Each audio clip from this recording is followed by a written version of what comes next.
కలిసి చదవండి, గట్టిగా చదవండి. యెహోవా నీవే నా ఆశ్రయం అని నీవు మహోన్నతుడైన దేవుని నీకు నివాస స్థలముగా చేసుకుని ఉన్నావు. ప్రార్థన చేద్దాం. దేవా స్తోత్రములు. ఈ సాయం సమయంలో ఈ పెదకూరపాడు గ్రామంలో మీరు ఏర్పాటు చేసుకున్న స్థలములో సేవకుని నివాస గృహం నిర్మాణం జరిగింది. ప్రభువా, మరి మీరే కనికరించి అక్కర్లు తీర్చి పనివారిని అనుగ్రహించి కావలసిన మెటీరియల్స్ దయచేసి చక్కగా నిర్మాణంలో ఏ కొరత లేకుండా మీరు సహాయపడి యెహోవాను ఆశ్రయించు వారికి ఏ మేలు కొదవలేదని రాయబడిన మాట కీర్తన 34:10 నెరవేర్చిన మీ ప్రేమను బట్టి స్తోత్రములు. ప్రభువా, నివాస యోగ్యముగా ఆ ఇంటిని మీరు ప్రతిష్ఠించాలని మనవి చేస్తున్నాం.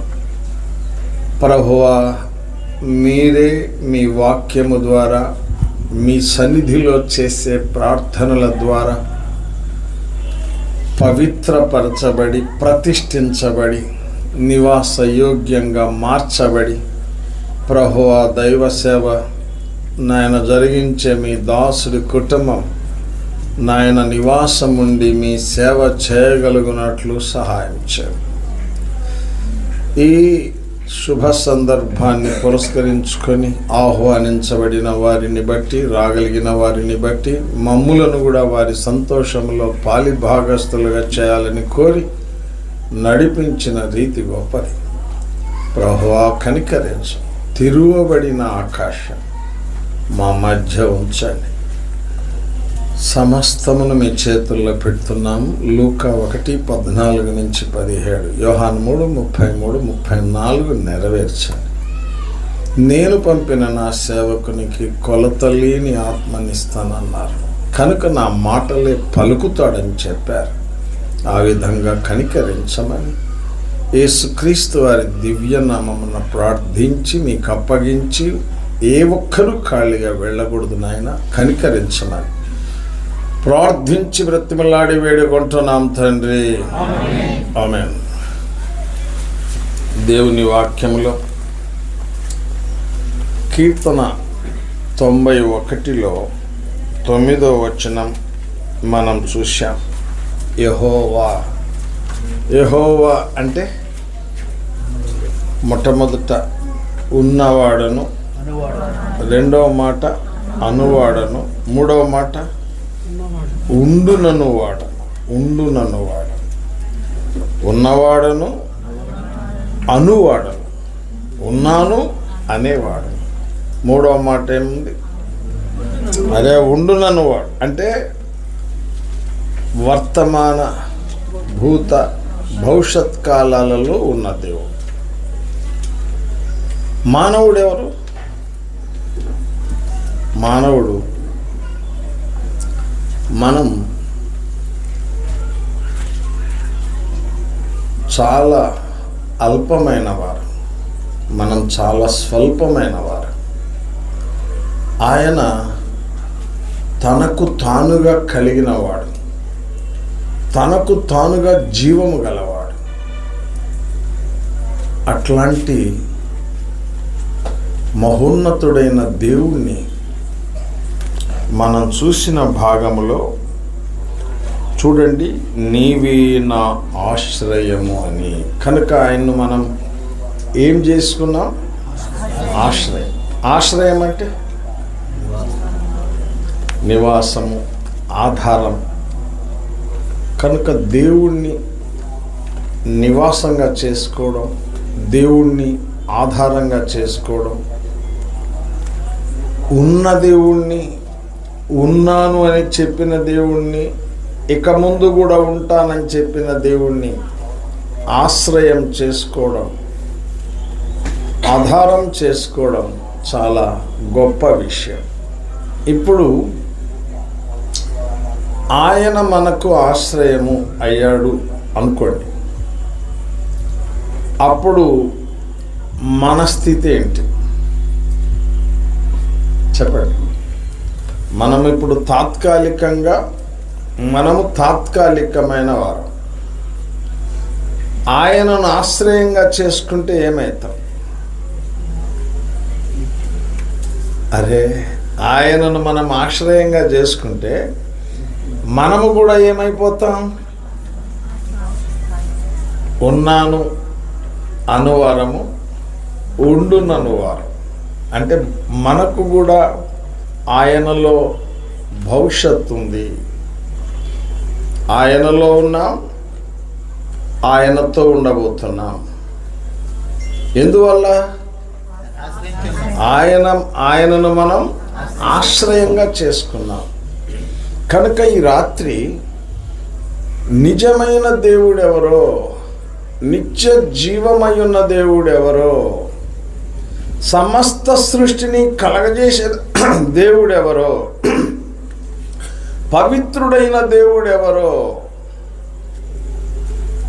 నీతిని న్యాయాన్ని జరిగించిన మహానుభావుడెవరో ఎరిగి ఆయనను ఆశ్రయంగా చేసుకుంటే నీవు కూడా ఇప్పుడు ఉంటావు, ఇక ముందుకు కూడా ఉంటావు. కనుక మనము ఎట్లా అంటే అద్భుతమైన రీతిలో ప్రభు ఈ దేహం విడిచిపెట్టిన ఆత్మ ఎక్కడుంటుంది? దేవుని దగ్గర ఉంటుంది. ప్రభుతో సదాకాలం ఉండే మహద్భాగ్యం, ప్రభు ప్రక్కనే ఉండే మహద్భాగ్యం, పరలోకాన్ని నివాసంగా పొందే ఆధిక్యత యేసుక్రీస్తు వారిని నివాసంగా చేసుకున్న వారికి లభిస్తుంది, ప్రాప్తిస్తుంది అనేది దైవ గ్రంథం మనం చూస్తున్నాం. ఇప్పుడు 1 కొరింథీ పత్రికలో 3:9 చూడండి. 1 కొరింథీ పత్రికలో 3వ అధ్యాయం 9వ వచనం నేను చదువుతాను, జాగ్రత్తగా వినండి. మేము దేవుని జత పనివారమై ఉన్నాం, మీరు దేవుని వ్యవసాయమును దేవుని గృహమునై ఉన్నారు. సేవకులు అంటే ఎవరయ్యా? సాలమా? దేవుని జత పనివారు. బాగా చెప్పినావు. మరి జత పనివాడిగా ఉన్నావా? చెప్పాలా గట్టిగా? ప్రయత్నం చేస్తున్నావు. కనుక సేవకురాలు ఉందా ఇక్కడ? ఎవరు సేవకురాలు? ఎక్కడ చివర కూర్చున్న ఏదో. కనుక మీరు ఎవరు? దేవుని జత పనివారు, దేవునితో కలిసి దేవుని పని చేసేవారు. ఇంకొక మాట రాయబడింది, మీరు దేవుని వ్యవసాయం. నేనంటాను, ఈ పెదకూరపాడు ఏరియా అంతా కూడా దేవుని యొక్క వ్యవసాయం. అంటే పొలం. ఈ పొలాన్ని ఏం చేయాలా? ఏం చేయాలంటే వ్యవసాయం చేయాలా. వ్యవసాయం చేయాలా. ఎక్కడుండి చేయాలా?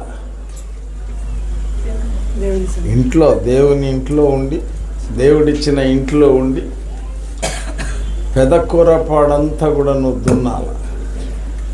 నువ్వు ఏం దున్నుతున్నావో ఏమో. కనుక సువార్త ద్వారా నువ్వు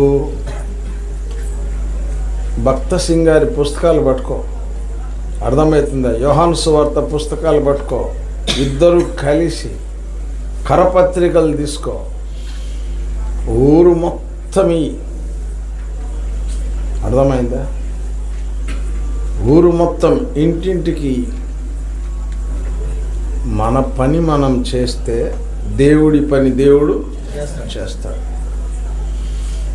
అట్లా ఆత్మలను ఏం చేయాలా? సంపాదించాలి. ఇచ్చిన వసతులను వినియోగించుకోవాలా?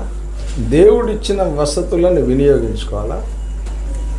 వినియోగించుకొని కృతజ్ఞతతో ఆయన కొరకు మనం పని చేయాలి, జీవించాలా, పని చేయాలి. పనివాడే జీతమునకు పాత్రుడు. మనం పని చేసే కొలది మనకు దేవుడు ఏమిస్తాడు?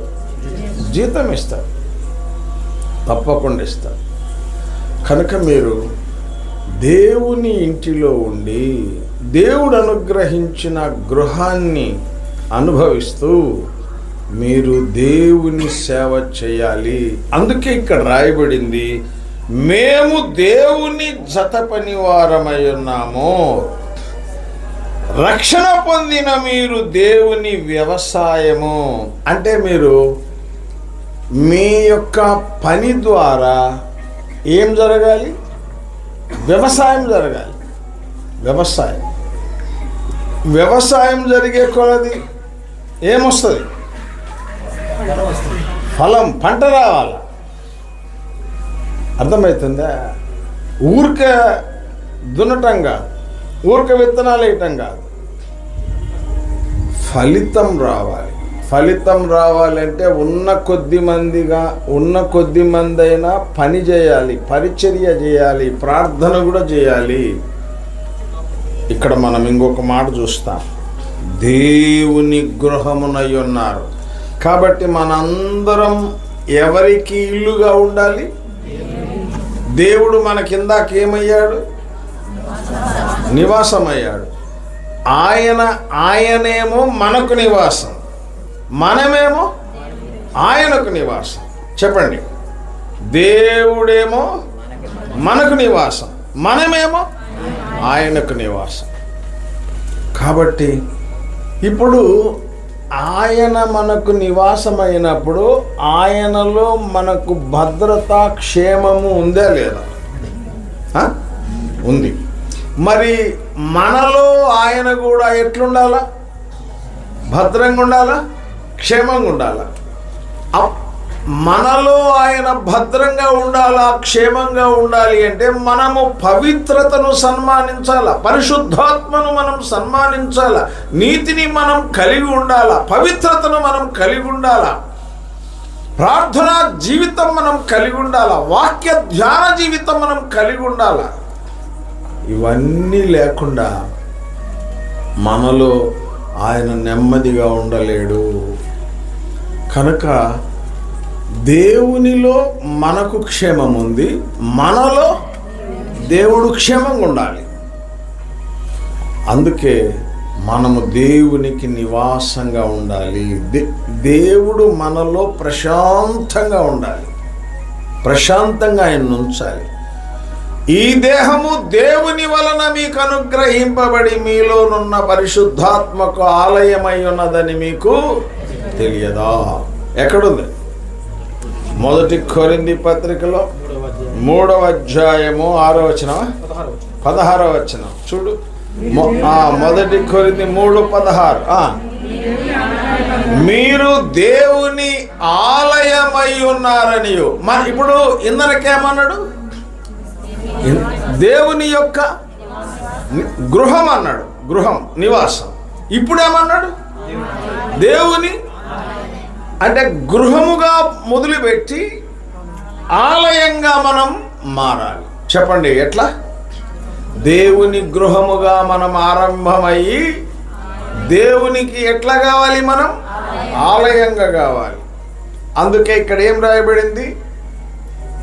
మీ దేహము దేవుని వలన అనుగ్రహింపబడి మీలో ఉన్న పరిశుద్ధాత్మకు ఆలయమై ఉన్నదని మీరు ఎరుగరు. అంటే దేవుడు మనలను ఏం చేయాలని కోరాడు? గృహముగా ఉన్న మనల్ని ఏం చేయాలని కోరాడు? ఆలయంగా. దేవుని ఆలయము పవిత్రమై ఉన్నది. ఎన్నటెన్నటికి పరిశుద్ధతయే నీ మందిరమునకు అనుకూలం. ఎక్కడుంది? 93వ కీర్తనకు పోండి. చూడండి, దేవుని వాక్యములో ఎంతో చక్కగా దేవుని వాక్యములో రాయబడింది. 93వ కీర్తన 5వ వచనానికి రండి. 5వ వచనం, నీ శాసనములు దేవుని వాక్యం ఎప్పటికీ తప్పిపోదు. ఆకాశము భూమి గతించిన దేవుని మాటలు గతించవు. యెహోవా ఎన్నటెన్నటికి పరిశుద్ధతయే నీ మందిరమునకు. మీరు పాత నిబంధనలో మందిరం, ఎవరికి మందిరం? ఎవరికి మందిరం? పాత నిబంధనలో ఎవరి కొరకు మందిరం కట్టాడు? సొలొమోను దేవుని కొరకు. మోషే ఎవరి కొరకు కట్టాడు? ప్రత్యక్ష గుడారం దేవుని కొరకు. క్రొత్త నిబంధనలో మందిరం ఎవరు? మనం. మందిరం. ఇప్పుడు మందిరం ఎట్లా ఉండాలని రాయబడింది? పరిశుద్ధంగా ఉండాలి. మనం దేవునికి ఆలయం, దేవునికి మందిరం. ఈ మందిరం ఎప్పుడు కూడా ఎట్లా ఉండేటట్లు చూసుకోవాలా? పరిశుద్ధంగా. పరిశుద్ధుడైన దేవుడు మనలో నివాసం ఉండి సంతోషించి ఆనందించాలి అంటే మనము మన దేహాలను దేవుని ఆలయాలుగా పరిశుద్ధంగా ఉంచాలి అనేది దైవవాక్యం. దేవుని గృహం ఇది. దేవుని గృహము తర్వాత మనం దేవుని ఆలయం. కనుక గృహంగా ఆరంభించబడి ఆలయంగా స్థాయిలోనికి వచ్చింది, ఆలయ స్థానంలోనికి వచ్చింది. కనుక ఈ ఆలయం ఎప్పుడు కూడా ఎట్లుండాలి? ఆలయములో ఉన్న దేవుడు పరిశుద్ధుడు, ఆలయము కూడా పరిశుద్ధమై ఉన్నది. ఆ స్థాయిలో మనం ఉండగలిగితే దేవుడు అద్భుతమైన ఆశీర్వచనాలు మనకి ఇస్తాడు. రండి, ఎఫెసీలకు రాసిన పత్రిక 2వ అధ్యాయము, ఎఫెసీ 2 చూడండి. దేవుని వాక్యములో 22వ వచనానికి వస్తాం. 2లో 22. ఆయనలో అంటే ఆయనలో అంటే ఎవరిలో? యేసు ప్రభువులో. ఆయనలో మీరు కూడా. అసలు ఆయన ఎక్కడ, మనం ఎక్కడ? ఆయనలో మీరు కూడా.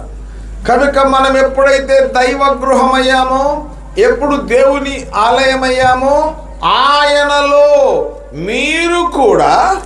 చూడండి రాయబడింది, ఆయనలో మీరు కూడా ఆత్మ మూలముగా దేవునికి నివాస స్థలమై కట్టబడుచున్న. అంటే మనము ఇది ఒక్కరో, ఇది కట్టబడుచు ఉందా, కట్టబడిందా? కట్టబడి. ఇది కట్టబడి. మనం ఇది ఇవాళ ఏది కాదు, చచ్చే వరకు మనం ఎట్లుండాలా? కట్టబడుతూనే ఉండాలా, కట్టబడుతూనే ఉండాలి. దీన్ని కట్టడానికి ఎవరు ముందుకు వచ్చారు? పరిశుద్ధాత్మ దేవుడు ముందుకు వచ్చాడు. ఆత్మ మూలంగా మనము ప్రతిరోజు ప్రతి క్షణము కూడా ఏం కావాలి? మనం కట్టబడాలి. మీరు గమనించాల, దేవుడు కడితే తప్ప, అంటే పరిశుద్ధాత్మ దేవుడు కడితే తప్ప ప్రభు అయిన యేసుక్రీస్తులో మనం ఉంటే తప్ప తండ్రి అయిన దేవుడు మనలో నివాసము చేయడు. ఇక్కడ రాయబడింది చూడండి 2:22లో, ఆయనలో మీరు. మొట్టమొదట మనం ఎవరిలో ఉండాలా? ఆయనలో అనబాకండి, యేసు ప్రభువులో. ఆయనలో అనబాకండి, యేసు ప్రభువులో ఉండాలా. యేసు ప్రభువులో మనం ఉన్న తర్వాత మనల్ని ఎవరు కట్టాలా? ఆత్మదేవుడు కట్టాలి. అప్పుడు ఎవరు నివాసం ఉంటారు? తండ్రి, తర్వాత కుమారుడు, తర్వాత ఇప్పుడు ఆయనలో మీరు అన్న తర్వాత రోమా 8:1లో ఇప్పుడు యేసుక్రీస్తునందున్న వారికి ఏ శిక్ష లేదు. ఆయనలో మనం ఉంటే. ఇంకొక మాట 2వ కొరింథీ 5:17లో, కాగా దేవుని ఎవడైనా క్రీస్తునందున్న ఎడల వాడు నూతన సృష్టి. యేసు ప్రభువులో ఉంటే మనిషి ఏం కావాలా? నూతన సృష్టి. పాతవి అట్లానే ఉండెను. ఏం పలకాల మీరు? పాతవి ఏం కావాలా? గతించాలా. ఇదిగో సమస్తము నీలో పాతవన్నీ పోయే కొలది క్రొత్తవన్నీ లోపలికి వస్తాయి. ఆయన ఒప్పుకోడు, పాతవి పోతేనే కొత్తవి వస్తుంటాయి. ప్రియమైన దేవుని బిడ్డలంగా మనం యేసు ప్రభువులో ఉండాలా, ఆత్మచేత మనం కట్టబడాలా, మనము తండ్రి కుమార పరిశుద్ధాత్మకు నిలయంగా ఆలయంగా మనం మారిపోవాలి అనేది దేవుని యొక్క ఏర్పాటు. హెబ్రీ 3:6 వస్తాం. హెబ్రీలకు రాసిన పత్రిక 3వ అధ్యాయం 6వ వచనంలో ఏముంది? అయితే క్రీస్తు కుమారుడయుండి ఆయన ఇంటి మీద నమ్మకముగా ఉన్నాడు. ధైర్యమును నిరీక్షిని వలని ఉత్సాహమును తుదమట్టుకు స్థిరముగా చేపట్టిన ఎడల మనమే ఆయన ఇల్లు. ఇప్పుడు దేవుని ఇంటి మీద యేసు ప్రభు ఎట్లున్నాడు? నమ్మకంగా ఉన్నాడు. మనము కూడా దేవునికి ఎట్లుండాలి? నమ్మకం ఉండాలి. ఇక్కడ ఏం రాయబడిందంటే, అయితే క్రీస్తు కుమారుడై ఉండి ఆయన ఇంటి మీద ఎట్లున్నాడు? ధైర్యము నిరీక్షణ వలె ఉత్సాహము తుదమట్టుకు స్థిరముగా చేపట్టిన యెడల మనమే ఆయన. కాబట్టి మనము ఆయన ఇల్లు. నమ్మకంగా యేసు ప్రభు తండ్రి ఇంటిలో ఎట్లున్నాడు? నమ్మకం. మనము దేవుని ఇంటిలో ఎట్లుండాలా? నమ్మకం ఉండాలి. ఏమంటావు సాలమా? ఏమర్థమైంది చెప్పు. ఇప్పుడు మనం ఎట్లుండాలా? ఎక్కడ? దేవుని ఇంటిలో నమ్మకంగా ఉండాలి. నువ్వు నమ్మకంగా ఉంటే దేవుని ఇంటిలో మనమే ఆయనకు ఇల్లు, మనమే దేవునికి ఇల్లు. కనుక నమ్మకత్వం చాలా ప్రాముఖ్యమైన విషయం. ఎంతకాలం నమ్మకంగా ఉండాలి? బైబిల్లో ఉంది, మరణం వరకు. ఎక్కడుంది? ప్రకటన గ్రంథం 2:10 మరణం వరకు నమ్మకంగా ఉండము. ఇప్పుడు నమ్మకంగా ఉంటే ఏమిస్తాడు? జీవ కిరీటం. అసలు కిరీటం చూశాను నేను అనేది సండే స్కూల్ పిల్లలకి పెట్టేగా. అయ్యి వాడు పోతనే గట్టిగా పెట్టిందంటే పోతనే చింపుకొని పోతాడు వాడు. కనుక ఈ కిరీటాలు కావు, అసలు అద్భుతమైన కిరీటం, జీవ కిరీటం. ఈ వింటుంటేనే ఆశ్చర్యం అనిపిస్తుంది. మహిమ కిరీటం, సంవత్సరమును దయా కిరీటం అంటాడు. ప్రియమైన దేవుని బిడ్డలారా, అద్భుతమైన కిరీటాలు దేవుడు మన కొరకు సిద్ధపరుస్తున్నాడు. ఇక్కడ మనం చూసేది ఏంటంటే, దేవుని వాక్యంలో మరణం వరకు నమ్మకంగా ఉండు, నేను నీకేమిస్తాను? మంచి పోరాటము పోరాడి తిని, నా పరుగు కడముట్టించి తిని, విశ్వాసమును కాపాడుకుంటుని, ఇక మీదట నా కొరకు. చూసారా? కనుక అక్కడ ఇచ్చిన నీతి కిరీటం ఇస్తున్నాడు, ఇక్కడ కూడా నీతి కిరీటం. అసలు ఉన్నదేమో ఒక్క తల, ఇవన్నీ ఆడబెట్టాలో ఏం కథలు ఆలోచన చేయాలి మనం కదా. అంటే ఎప్పటికప్పుడు మార్చుకోవటమే కిరీటం. నిజం నేను చెప్పేది. ఎన్ని కిరీటాలు ఉన్నాయి లోపల బైబిల్లో, ఆ కిరీటాలన్నీ మనకు ధరింపజేయాలంటే మనకు ఒకే తల ఉంటుంది కదా. కొద్దిసేపు ఒకటి పెట్టుకోవటం, కొద్దిసేపు ఇంకోటి పెట్టుకోవటమే. ఇంకా మనకి ఇదే పని, ఆరాధన చేయడం, కిరీటాలు పెట్టుకోవడమే. రియల్ నేను చెప్పేది వాస్తవము. అద్భుతమైన దేవుడు మనకు కిరీటాలు పెట్టి చూస్తూ ఆనందించాలన్నది ఆయన కోరిక. అందుకొరకు మనల్ని నమ్మకంగా ఉండండి అయ్యా, పరిశుద్ధంగా ఉండండి అయ్యా, నాకు ఇల్లుగా ఉండండి అయ్యా, మీకు నేను గృహముగా ఉంటాను, ఆశ్రయంగా ఉంటాను అని దేవుడు చెప్పాడు. ఇక రెండో విషయానికి వస్తాం. 24:15 యెహోషువ గ్రంథం చూడండి. యెహోషువ గ్రంథము 24:15 యెహోవాను సేవించుట యెహోవాను సేవించు. కీడని తోచిన ఎడల ఓ మీకు కీడని తోచిన ఎడల మీరు ఎవరిని సేవించెదరో మీరు ఎవరిని సేవించెదరు? ఇద్దరిని మీ పితరులు సేవించిన దేవతలను సేవించెదరో ఓ నది అద్దరిలో ఉన్న దేవతలను సేవిస్తారో? దేశమును మీరు నివసించుచున్నారే, ఆ అమోరీయుల దేశమున నివసిస్తున్నారు కదా, దేవతలను సేవించుదురో వారి దేవతలను సేవిస్తారో మీరు కోరుకొని. మీరు ఎవరిని సేవింప కోరుకొనినను ఓ మీరెవరిని సేవింప కోరుకొనినను నా ఇంటి వారును నేనును నా ఇంటి వారు. యెహోవాను సేవించుదుము అనెను. ఇప్పుడు ఇంట్లో ఏం జరగాల? అరే ఇంట్లో ఏం జరగాల? దేవుని వాక్యంలో ఇప్పుడు మనం చూసాం, నేనును నా ఇంటి వారు యెహోవాను. ఎక్కడ ఈ సేవ? మందిరం సంగతి కాదు ఇది. ఇంటిలో మొట్టమొదట మందిరం సేవ కంటే ముందు సేవ ఎక్కడ జరగాల? ఇంట్లో జరగాల.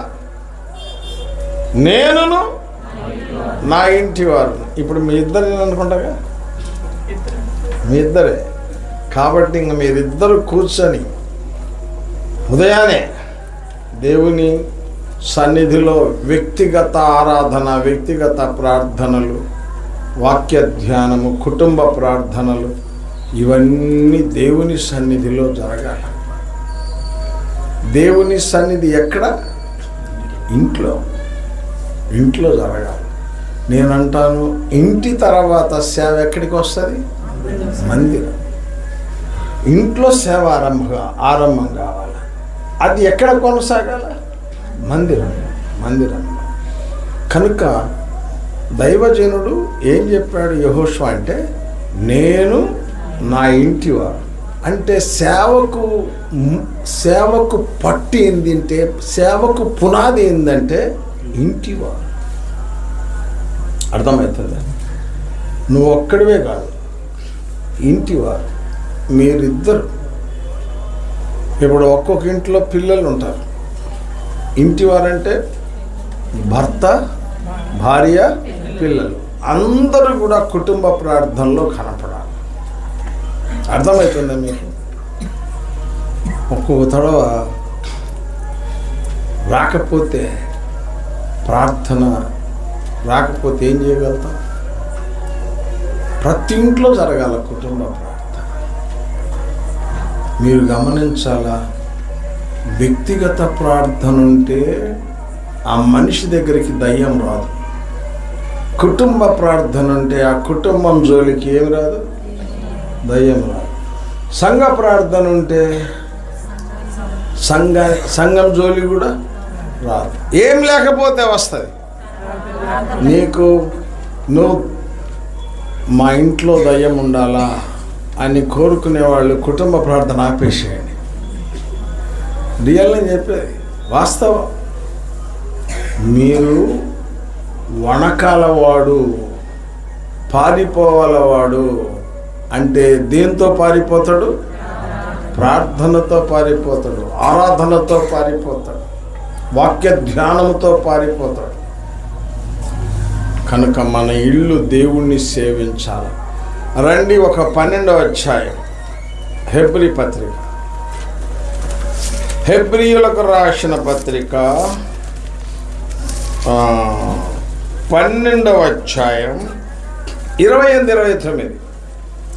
అందువలన మనము నిశ్చలమైన రాజ్యమును పొంది, నిశ్చలమైన రాజ్యము పొంది కలిగి ఉందము, దైవ కృప కలిగి ఉందము, ఆ కృప కలిగి భయభక్తులతో దేవునికి ప్రీతికరమైన సేవ చేయదము. ఏ సేవ చేయాలి మనం? ప్రీతికరం అంటే ఇష్టమైన సేవ. మనకి ఎవరన్నా అత్తరు పూసుకున్న వాళ్ళు మన పక్కనే కూర్చున్నారు అనుకో, ఏమంటాం? వద్దంటామా, లేచి పొమ్మంటామా, అట్నే ఉండమంటామా? అరే పలకండి, ఏం కాదు. ఎప్పుడు దాక్కుంటావు? నేను బస్సుల్లో కనుక అత్తరు సాయి పక్కన కూర్చున్నాడు అనుకో, ఏమని అడుగుతాం? మీరు ఎక్కడి దాకా వస్తారు అని అడుగుతాం. అడిగితే అతను గుంటూరు దాకా అన్నాడు అనుకో, రూపాయి ఖర్చు లేకుండా కావలసినంత పీల్చుకోవచ్చు. ఏంటిది? అత్తరు కదా, హాయిగా చక్కగా. అదే బాగా పనిచేసి కష్టపడి చెమట పట్టి ఎండిపోయి ఆరిపోయి మరలా చెమట బట్టి మన పక్కన కూర్చున్నాడు అనుకో, ఎక్కడి దాకా అంటావు. ఎందుకని ఎందుకని ఎందుకని భరించలేక నేను ఎక్కడ దాకా ఇక్కడ దాకా నేను ఏ ఊరు అది దీని పక్కనే ఉంది కదా, సిరిపురం వరకే అన్నారు అనుకో, దేవ స్తోత్రము నాయన స్తోత్రము నాయన అంటామే. నేనంటా దేవుని వాక్యములో ఎట్లా చేయాలి మనము సేవ? ఆయన ఆఘ్రాణించాలా, సువాసన పీల్చుకోవాలా, ఆయన సంతోషించాలా మన సేవలో. కనుక ప్రీతికరమైన సేవ చేయాలంటే దైవ కృప నీకు కావాలా. దైవ కృప పొంది ఏం చేయమన్నాడు? ప్రీతికరమైన సేవకు ఆయన ఏమిస్తాడు? నిశ్చలమైన రాజ్యం. ఏమిస్తాడు చెప్పండి? ఈ రాజ్యం భారతదేశం నిశ్చలమైందా నిశ్చలం కాందా? తేల్చాలి మీరు తొందరగా. నిశ్చలమైంది అంటున్నారు, కాదో నిశ్చలమైంది. అమెరికా అస్సలు కాదు. ఏ రాజ్యము కూడా నిశ్చలమైంది కాదు. ఇవన్నీ పోతాయి. నిశ్చలమైన రాజ్యం ఒక్కటే, పరలోక రాజ్యం. అది ఇస్తాడు నీకు ఎప్పుడు? ప్రీతికరమైన సేవ చేస్తే. కనుక ఏ సేవ చేయాలా? ఎవరికి ప్రీతికరం? నీకు ప్రీతికరమైన చేస్తావా, లేకపోతే మీ ఆవిడకు ప్రీతికరమైన చేస్తావా? దేవునికి. కనుక మనం మనుషులకు కాదు, మన సేవ అంతా కూడా ఎవరికి?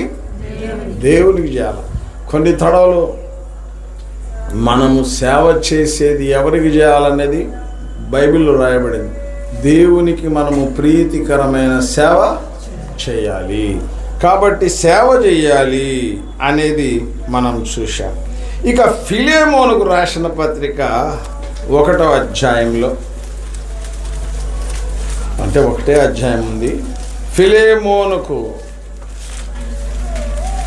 హెబ్రీయులకు ముందుట చూడు, హెబ్రీయులకు రాసిన పత్రిక ముందు ఉంటుంది. చూడు ఇక్కడ రాయబడింది, చదవండి. మన సహోదరి అయి, లేకపోతే మొట్టమొదటి వచ్చిన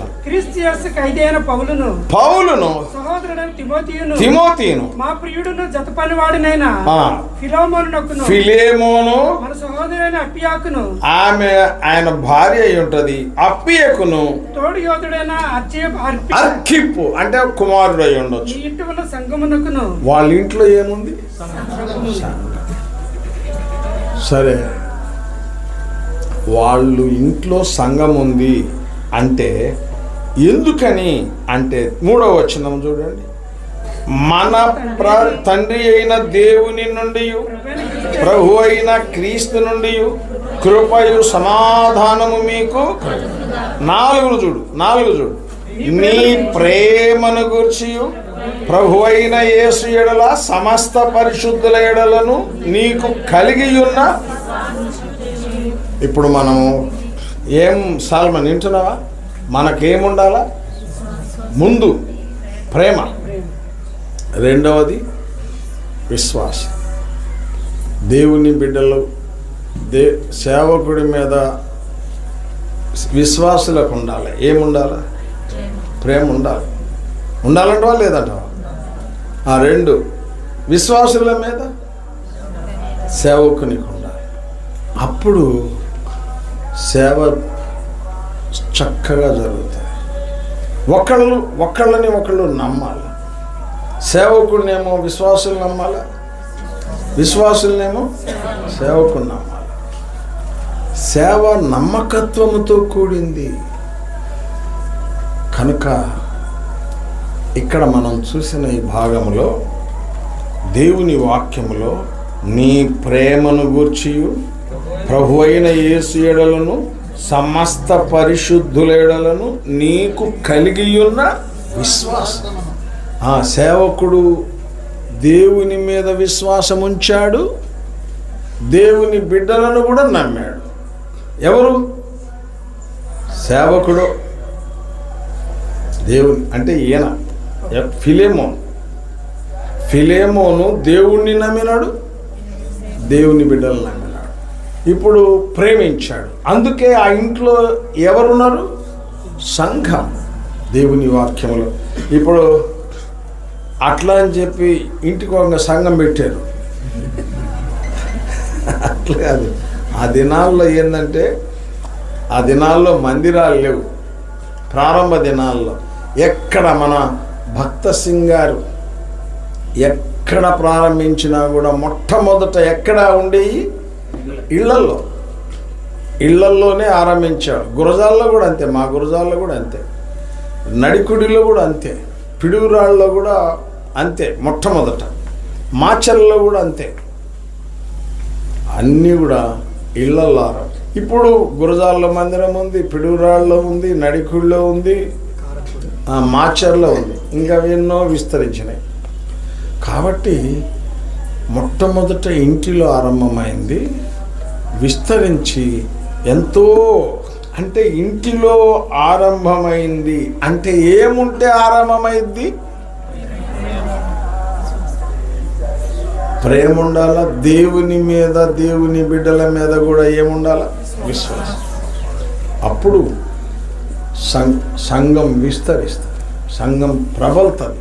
ప్రేమించాలా ఎవరిని? విశ్వాసులను ప్రేమించాలా. విశ్వాసులేమో సేవకుని ప్రేమించాలి. దేవుణ్ణి ఇద్దరు నమ్మాలా, సేవకుడు నమ్మాలా, విశ్వాసులు నమ్మాలి, ఒకరిని ఒకరు కూడా నమ్మాలి. అట్లా సేవలో మనం ముందుకు వెళ్ళాలి అనేది ఫిలెమోను పత్రికలో మనము దేవుని వాక్యంలో చూడగలుగుతున్నాం. రండి, ఇంకొక మాట మనం గమనిస్తే దేవుని వాక్యంలో ఇర్మియా గ్రంథం 29:5-7, ఇర్మియా గ్రంథం 29లో 5 నుండి 7 చూడు. ఇండ్లు కట్టించుకొని వాటిలో నివసించుడి. ఇదిగో ఇల్లు, విన్నవా? ఇల్లు కట్టించుకోండి. చాలా మంది ఇల్లు కట్టిస్తారు, అర్థమైందా? భలే ఇల్లు కడతారు. ఇల్లు కట్టి పాత ఇంట్లో వాళ్ళు ఉంటారు, కొత్త ఇల్లు ఎవడికో ఇస్తారు బ్రహ్మాండంగా, పో అనుభవించుకో అని. రెంట్కి ఇస్తారు. రెంట్కి ఇస్తే లాభమో, మనము కట్టించుకొని కష్టపడి కట్టించుకొని మనముండి ఆనందించాలా, అనుభవంలో ఉంచుకోవాలి. కానీ దాన్ని వీళ్ళు ఏం చేస్తారంటే పాత ఇంట్లో ఉంటారు. వీళ్ళు పాత ఇంట్లో ఉండి కొత్త ఇల్లు అద్దెకి ఇస్తారు. అర్థమైందా? దేవుని వాక్యం అట్లా చెప్పటంలా. ఇల్లు కట్టించుకోండి, వాటిల్లో నివాసం. ఇప్పుడు నువ్వు ఉండాలా, రేపటి నుంచి నివాసం. అర్థమవుతుందా? కనుక రేపటి నుంచి కాదు, ఇవాళ రాత్రి నుంచే ఉండొచ్చు. దేవుని వాక్యం ఏంటి? ఇల్లు కట్టించుకోమన్నది ఎందుకు? వాటిలో నివాసం. నివాసం ఉండి పండుకోమనే, ఇంకా తెల్లవారులు పండుకోమనే అర్థం. ఈ వండుకోమనే, పండుకోమనే, తినమనే అక్కడ దేవుడు చెప్పాడు. ఏం చెప్పాడు చూడు. తోటలు కూడా వేసుకో. ఇక్కడ ఏమన్నా స్థలం ఉంటే ఏదన్నా వేసుకో. స్థలం ఉందా? ఉంటే ఏదొక తోటకూర గోంగూర పెట్టుకో. మొత్తం బాగా ఏం ఖర్చు లేకుండా అవుతుంది. నెక్స్ట్ ఏమన్నాడు? పెళ్లిళ్ళు చేసుకుని కుమారులను కుమార్తెలను కనుడి. పెళ్లిళ్ళు కూడా చేయండి, కానివ్వండి. తర్వాత ఏమన్నాడు? అక్కడ మీకు తక్కువ లేకుండా, అక్కడ మీరున్న దేశంలో బబులోన్లో ఏమి తక్కువ లేకుండా ఉండండి. వారి కుమారులను కుమార్తెలను కనునట్లు మీ కుమారులకు పెండిండు చేయుడి. ఓకే, తర్వాత మీ కుమార్తెలకు పురుషులను సంపాదించండి. నేను మిమ్మల్ని జరుగునిపోయిన పట్టణం యొక్క క్షేమం కోరి దాని కొరకు యెహోవాను ప్రార్థన చేయుడి. ఇప్పుడు ఏం చేయాలన్నాడు చివరికి? ఇప్పుడు ఏ ఊరి కొరకు ప్రార్థన చేయాల? పేరే చల్లోళ్ళు పేరే చల్లకు ప్రార్థన, కూరపాడోళ్ళు కూరపాడు కొరకు, మేము సియోన్ గుంటూరు కొరకు. ఇప్పుడు గుంటూరు సంగతి మిమ్మల్ని అడగడం అర్థమవుతుందా? ఎడ్లపాడు సంగతి కూడా మీరెందుకంటే మీరు అన్ని కలిసి ఉన్నారు కాబట్టి అంత చేసుకోవచ్చు. కానీ ఏ ఊరిలో మనం ఉన్నామో ఆ ఊరికి మీ ఊరేది? ఈ ఊరే. ఇప్పుడు నువ్వేం చేయాలా? ఊరి మొత్తం కొరకు ఏం చేయాలి? మీ ఇద్దరు కలిసి ప్రార్థన చేయాలి. ఈ ఊరి వాళ్ళ క్షేమము, దైవ సేవకులంగా మనము ప్రార్థన చేస్తే వాళ్లకు కలిగే క్షేమమే మనకు క్షేమం. ఊరు బాగుందంటే మనం బాగుంటాం, ఊరు బాగలేదంటే మనం కూడా బాగుంటాం. ఊరికే కొట్లాడుతున్నారు, కత్తులు పట్టుకొని తిరుగుతున్నారు అనుకో, ఉదాహరణకు ఊళ్ళో. ఇక ఏమన్నా నిద్ర పడుద్దా మనకి? అదే ప్రశాంతంగా ఉందనుకో, ఎంత బాగుంటుంది. ఊరు ప్రశాంతంగా ఉండాలంటే విశ్వాసులు, దైవ సేవకులు ఏం చేయాలా? ప్రార్థన చేయాలి. అది బైబిల్ చెప్తుంది.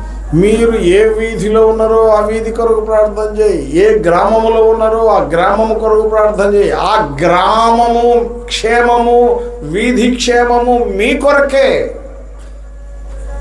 కనుక మనం ప్రార్థన చేయాలి. రండి, యోబు గ్రంథము, యోబు గ్రంథం చూడండి. దేవుని వాక్యములో యోబు గ్రంథము 8వ అధ్యాయము 5వ వచనం చూడండి. యోబు 5. నువ్వు జాగ్రత్తగా దేవుని వెతికిన యెడల. ఇదిగో మనము ఏదైనా పోయిందనుకో, ఒక 10 రూపాయలు పోయినాను, 10 రూపాయలు బిళ్ళ పోయిందనుకో, ఎంత జాగ్రత్తగా ఎదుగుతాం? దొరికేదాకా ట్రై చేస్తాం. కొన్ని తడవలు దానికంటే ఎక్కువ కిరసనాలు కాలిపోయినా కూడా, నిజం, దానికంటే ఎక్కువ కిరసనాలు కాలిపోతుంది లైట్ వెలిగించి చూస్తుంటే. అయినా కూడా పట్టు వదలని విక్రమార్కుల్లాగా అది దొరికే వరకు ప్రయత్నం చేస్తాను.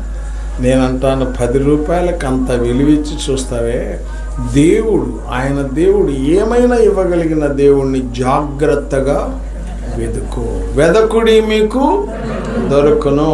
కనుక నీవు జాగ్రత్తగా దేవుని వెదకిన యెడల, ఓ ఊరికనే వెదకడం కాదు, వెదికిన దేవుణ్ణి ఏం చేయాలా? బ్రతిమలాడాలి. అంటే ప్రార్థన చెయ్యి. తర్వాత ఓ పవిత్రంగా ఉండి ప్రార్థన చేయి, యథార్థవంతుడవై ఉండి ప్రార్థన చేయి. ఓ నీ మీద ఆయనకు శ్రద్ధ కలుగుతుంది, నీ నీతికి తగినట్టుగా నీ నివాసాన్ని ఏం చేస్తాడు? కుటుంబం వర్ధిల్లుతుంది, నివాసం వర్ధిల్లుతుంది. కనుక వర్ధిల్లాలి అంటే జాగ్రత్తగా వెదుకో. వెదికిన వ్యక్తి ఏం చేయాలా? అరే ఇవేం చేయాలా? దేవుణ్ణి ఏం చేయాలా? బ్రతిమిలాడడానికి ఏముండాలా? మనిషి దగ్గర పవిత్రత ఉండాలా, యథార్థత ఉండాలా. పవిత్రత, యథార్థత కలిగి మనం దేవుణ్ణి బతిమిలాడుకుంటే దేవుడు మనకు కావలసినవన్నీ ఇస్తాడు. మనుషుల వైపు చూడకూడదు. అర్థమవుతుందా? దేవుడు సహాయం చేస్తాడు, వదిలిపెట్టాడు. మనం దేవుని వైపు చూస్తే మనుషులకు కూడా ఏం పుడుతుంది? దయ పుడుతుంది. ఏదొక వ్యక్తికి దయ పుట్టిస్తాడు. నా అనుభవం అది. దేవుడు సహాయం చేస్తాడు. మనము దేవుణ్ణి జాగ్రత్తగా వెదకడం మొదలుపెట్టి 2 ఆయన్ను బతిమిలాడుకోవాలి. ఇప్పుడు పిల్లగాళ్ళు ఏదన్నా కావాలంటే తండ్రిని ఏం చేస్తారు? బతిమిలాడి మనము ఎంతకి కరగలేదనుకో, ఆ మనిషి కరగకపోతే పిల్లగాడు ఏం చేస్తాడు? ఇంకా మొదలు పెడతాడు. ఏం మొదలు పెడతాడు? ఏడవటం మొదలు పెడతాడు. ఆ దెబ్బతోటి ఏం కావాలో చెప్పురా, ఎందుకు నీ గోల అంటాడు తండ్రి. కాబట్టి ఏడ్చేటప్పటికల్లా తండ్రికి ఏమవుతుంది? హృదయము, నువ్వు ఎక్కడో ఏడవబాకో, నువ్వు ఏడవదలుచుకున్నది ఎవరికి తెలియకుండా దేవుని దగ్గర ఏడు. దేవుడు నీకు సహాయం చేస్తాడు. కనుక మనము జాగ్రత్తగా వెదకాల, దేవుణ్ణి బతిమాడుకోవాలి. అయితే 2 విషయాలు ఉండాలి మన దగ్గర. పవిత్రత ఉండాలా, యథార్థంగా ఉండాలి. సరే, ఇక దేవుని వాక్యములో చివరిగా ఒక విషయం చెప్పేసి ముగిస్తాను. 2వ కొరింథీ 5వ అధ్యాయం 1వ వచనం. 2వ కొరింథీ చూడండి, 5వ అధ్యాయము మొదటి వచనం. భూమి మీద మన గుడారమైన ఈ నివాసము. ఇదిగో ఏ నివాసము? ఇదిగో ఈ నివాసం. ఇప్పుడు కొంతమంది జాగ్రత్తగా, కొంతమంది కోట్లతో కడతారు. ఏంటి? నివాసం. 300 గదులు కట్టి 300 గదులు ఉన్నాయంట. నేను 300 గదుల్లో నిమిషానికి ఒక గదిలో పడుకుంటాడా? ఏంది తిక్క పని కాకపోతే ఏందది? 300 గదులు, 600 గదులు, బెంగళూరులో ఒకటి, గుంటూరులో ఒకటి, విజయవాడలో ఒకటి. ఏడుంటావు? ఏందో ఎక్కడున్నా ఒకసాటే ఉంటావు కదా. నేను అంటాను, నాకు ఇంత ఉందని చూపించుకోవడానికి పనికొస్తుంది కానీ నువ్వు ఆ 300 గదుల్లో ఏ గదిలో పడుకున్నా నిద్ర రాదే. హాయిగా నేను చూశాను, అట్లా నేల మీద పడుకున్నాడు, హాయిగా నిద్రపోతున్నాడు. కనుక మనము దేవుని వాక్యంలో ఇవన్నీ 300 గదులు, 500 గదులు, 20 అంతస్తులు, 50 అంతస్తులు, ఇవన్నీ కూడా తాత్కాలికం. చెప్పండి, ఇది కూడా అంత తాత్కాలికమే. మనము తాత్కాలికమే, మనం కట్టేవి కూడా. ఇంకా గుర్తుపెట్టుకోండి, మనిషి ఏది చేసినా కూడా అది తాత్కాలికమే. ఏమన్నా చేయని మనిషి, అది తాత్కాలికమే. మనిషి తాత్కాలికమైన మనిషి కనుక అతడు చేసేది కూడా తాత్కాలికమైందే, శాశ్వతమైంది అతని వల్ల కాదు. శాశ్వతుడు దేవుడు చేసేదంతా శాశ్వతం. ఇప్పుడు ఆయన మనకి ఇల్లు కడుతున్నాడు. ఆడ ఎక్కడ? పరలోకం. ఆయన ఏం చెప్పాడు? యేసుప్రభువు వారు, నేను వెళ్ళి మీకు స్థలం సిద్ధపరిచిన తర్వాత నేనుండు స్థలంలో మీరు ఉండులాగున మరలా మీ యొద్దకు వచ్చి మిమ్మల్ని అక్కడికి తీసుకురాడు. ఇప్పుడు ఆయన కట్టిన ఇల్లు ఎంతకాలం ఉంటుంది? ఇంకది శాశ్వతం. ఎవరు? ఆయన దేవుడు శాశ్వతుడు, ఆయన కట్టేది కూడా శాశ్వతం. ఇప్పుడు మనము ఏ మార్బులన్నా పెట్టు, ఏమన్నా పెట్టు, ఎక్కడి నుంచి అన్నా తీసుకురా. ఒక ఆయన ఎక్కడి నుంచో తెచ్చిండంట, 20 అడుగులు ఎత్తో ఏమో దర్వాజా అంట. నేనంటే ఏం చేసుకున్నా 20 అడుగుల దర్వాజా, ఊరికి తిక్క పనులే కాకపోతే ఎంత మనిషి ఎత్తున్నా ఎంత ఉంటాడు? 7 అడుగులు ఉంటాడు. 8 అడుగులు పెట్టుకో, 20 అడుగులు దేనికి? దండకు, చెక్క దండకు కదా, ఇంకొకటికి వస్తుందిగా, ఇంకొక తలుపు అవుతుందిగా. కాబట్టి అంటే వీళ్ళు ఏంటంటే, మమ్మల్ని చూడు, మేము గట్టిని చూడు అని అర్థం. నేనంటాను, నిన్ను చూస్తానికి నువ్వు కనపడవు, నువ్వు గట్టింది కూడా కనపడదు. ఒక రోజు ఉంది ఇవన్నీ కనపడవు. కనపడేది ఒక్కటే, పరలోకం కనపడుతుంది, పరలోకంలో గృహాలు కనపడతాయి. మనం ఈ లోకంలో ఉండి సంపాదించుకోవాలా? ఏంది? ఆత్మల సంగతి సంపాదించాల్సింది. పరలోకంలో మనకు ఒక ఇల్లు కావాలి. నేనంటాను, ఇప్పుడు మీటింగ్ అయిపోయింది అనుకో, మీటింగ్ అయిపోయిన తర్వాత మీరందరూ ఎక్కడికి పోతారు? ఇంటికి పోతారు. ఏముండరాదండి, ఎవరుండరు, మేముంటామా? ఎవరి ఇంటికి వాళ్ళు పోతారు. ఇక్కడ మంచి వస్తువులున్న స్థలమైనా కూడా ఉండం. ఎందుకంటే మనకు కుటుంబం ఉంటుంది, వాళ్ళ దగ్గరికి వెళ్ళిపోతాం. కాబట్టి మనము ఎంత తక్కువలో ఉన్నా ఏదో ఒక ఇల్లు మనం కలిగి ఉండాలి. ఎక్కడ? భూలోకం. మనం కట్టించుకోలేకపోతే మనం పేరు ఎక్కడిస్తాం? అదే పేరు ఇది లేదా, ఇప్పుడు ఉన్నాయి కదా, దాన్ని ఏమంటారు, వార్డు సచివాలయంలో పేరు ఇస్తావు. ఎందుకు? అయ్యా నేను కట్టుకోలేకపోతున్నా, మీరన్నా కట్టియండి అయ్యా, ఏదో ఒక పథకంలో వేసేయండి నా పేరు అని ఇస్తారే పేరు. అంటే ఏం కావాలి నీకు? ఇల్లు కావాలి. కాబట్టి నివాసం ఎంత ప్రాముఖ్యమే. నేనంటాను, ఇక్కడ ఇంటి కొరకు ఎంత కష్టపడుతుంటే అక్కడింటి కొరకు ఇంకెంత ప్రయాసపడాలి మనం. అది శాశ్వతమైన ఇల్లు.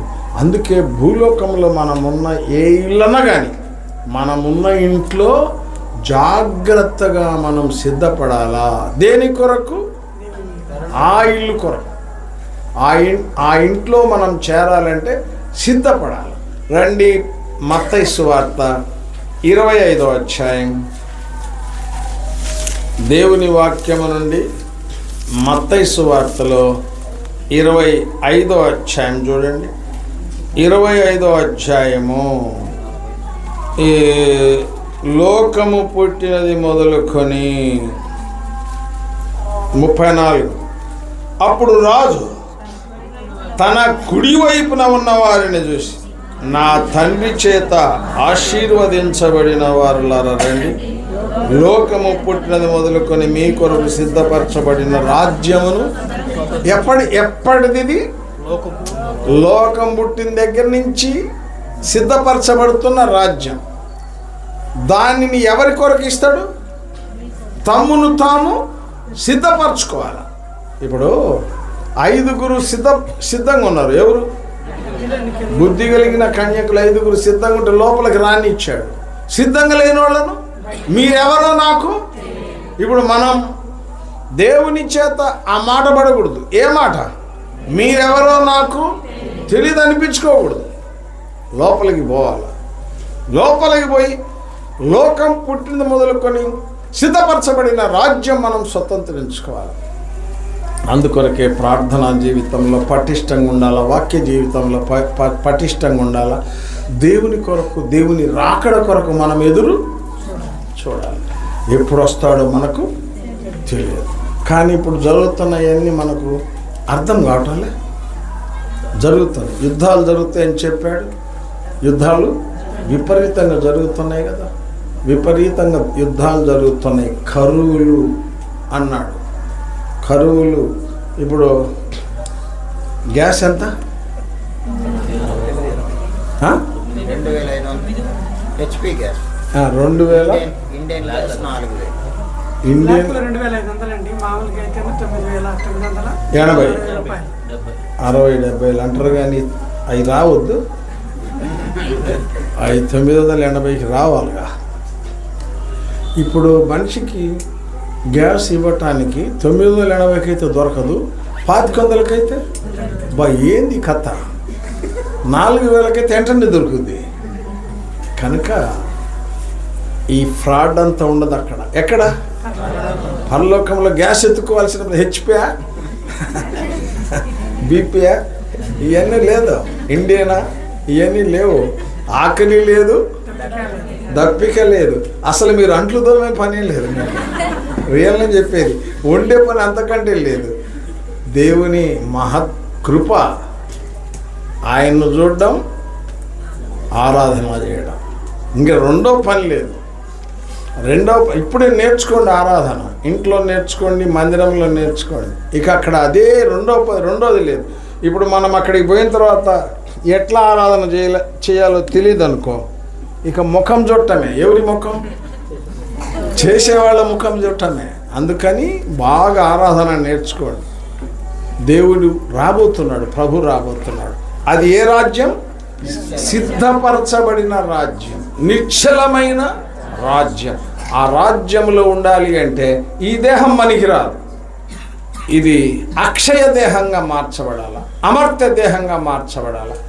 అంటే మనం యేసు ప్రభువుని నమ్మితే తప్ప మనం అక్షయులం కాలేము, అమర్త్యులం కాలేము. కనుక ప్రభువుని నమ్మాలా, ప్రభు మార్గంలో మనం నడవాల. దేవుడు అట్టి కృప అనుగ్రహించునుగాక. సరే, మనం అక్కడికి పోదాం. చిన్న ప్రార్థన చేసుకొని గదుల్లో ప్రార్థన చేస్తాం. ప్రేమ కలిగిన పరిశుద్ధుడైన దేవా, స్తోత్రములు. ఈ కొద్ది మాటలు బిడ్డలకు ఆత్మీయ మేలుకరంగా, దీవెనకరంగా, ఆశీర్వాద కారణంగా చేయండి. మీరు అనుగ్రహించిన మీ లేఖన భాగాలన్నింటినీ బట్టి స్తుతిస్తూ, నాయన అనుగ్రహం చొప్పునే ప్రభువా, మరి ఫిలదెల్ఫియా ద్వారా ఇక్కడ మీరు పరిచర్య ఆరంభించి అన్ని ఏర్పాట్లు మీరు జరిగిస్తూ ఇప్పుడు సేవకుని నివాసం కూడా కట్టే ఏర్పాట్లు చేశారు. ఇప్పుడు ప్రతిష్ఠించడానికై వాక్యము ద్వారా మీరు సహాయపడ్డారు.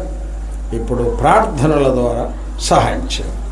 ఓ దేవా, విన్న వాక్యం నాదిగా మాదిగా తీసుకొని ఆత్మీయంగా ముందుకు సాగునట్లు సాయం చేయండి. క్రీస్తు నామమున ప్రార్థిస్తున్నాం తండ్రి, ఆమేన్. పాట పాడదాం. సమాధాన